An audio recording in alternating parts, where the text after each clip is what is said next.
Hello mga ka-dreamers! Welcome back to my vlog. Hello everyone! For today's video, share ko lang sa inyo guys yung child benefits dito sa Canada. At kung sino po yung mga eligible na pwede po makareceive ng child benefits dito sa Canada. Kasi ngayon guys, ay tax season na po nung nag-start na po noong February 19 up to April 30, 2024. Ano po yan? Start na ng filing. So, kung nakapag-file po kayo ng tax before or first timer po kayong nakapag-file ng tax at kung kayo ay eligible na po ay pwede po makakuha ng child benefits yung mga anak nyo. Sino-sino nga po ba yung eligible na makakuha ng child benefits? Kung kayo po ay temporary foreign workers na nakapag-work na po dito sa Canada ng 18 months, ay eligible na po kayo makakuha ng child benefits para sa mga anak nyo. Ang edad po na eligible para po makakuha ng child benefits dito sa Canada ay below 18 years old. Depende din po yan sa age kung magkano yung makukuha nilang benefits monthly sa isang taon. Yearly po ang bigay ng child benefits dito.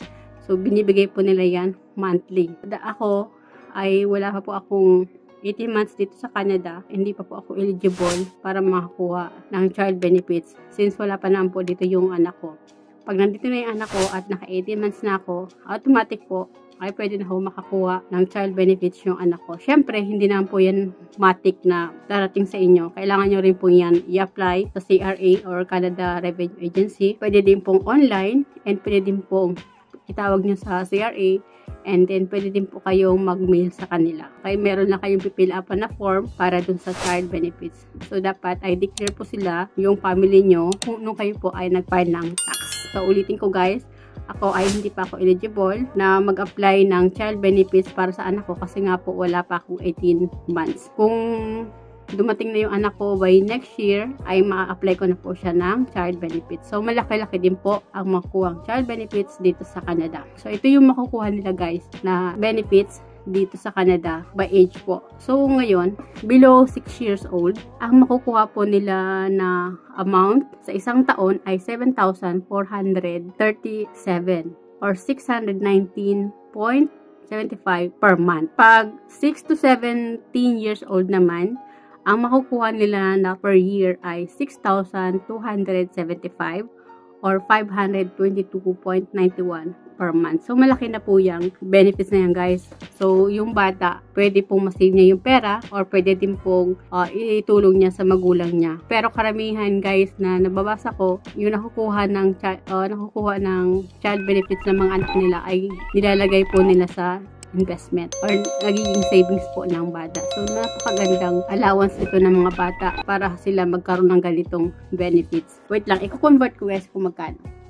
So, ito na nga guys. Bale, nakwenta ko, yung 7,437 sa isang taon ay kinonvert ko siya sa Philippine pesos. Itinames ko na lang siya sa 41. Bale, ang total guys per year makukuha ng mga bata dito ay 304,917 pesos or equivalent doon kung magiging monthly siya na 119.75 per month.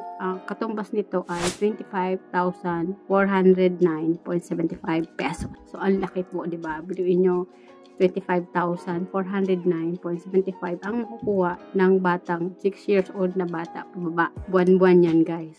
So, buwan-buwan, meron 25,409.75 pesos ang isang bata dito. And then, yung 6 to 17 years old naman, ang makukuha niya sa isang taon ay 257,275 pesos. Or yung 522.91 sa isang buwan ay papatak po siya ng 21,439.31 pesos. Ang laki makukuha ng mga bata dito sa Canada. So, hindi naman po lahat ay eligible po nakakuha ng ganito. Nakabase din po yan sa sahod dito. Yung mga mayaman ay hindi na po sila nakakuha nito kasi nga kaya naman po nilang suportahan yung mga anak nila at hindi naman po sila nagkukulang based on sa income nila. Tapos mga temporary foreign worker, students, yan, pwede po sila makakuha nito. Basta i-apply lang ito sa CRA para makakuha sila nito buwan-buwan. Diba? Ang laki pong tulong nito.